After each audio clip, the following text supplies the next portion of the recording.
বাঙালি নিরামিষের দিনগুলোতে পনিরেই ভরসা করে। নতুনত্ব কি বানানো যায় সে আশায় এই রান্নার আবিষ্কার। সমান অনুপাতে কাজু আর চারমগজকে 1 ঘন্টার জন্য ভিজিয়ে রেখে তার মধ্যে দুধ দিয়ে বেটে নিয়েছি। পনিরকে ছোট ছোট করে টুকরো টুকরো করে কেটে নিয়েছি।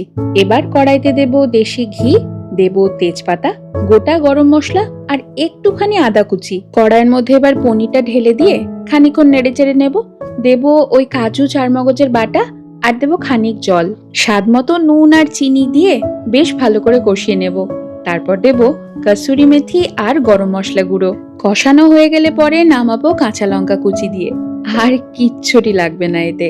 রুটি বা পোলাওর সাথে এই সুস্বাদু সাদা পনিরের মাখামাখি একটিবার খেয়ে দেখো, তারপর আমাকে জানিও কি ভালো লেগেছে।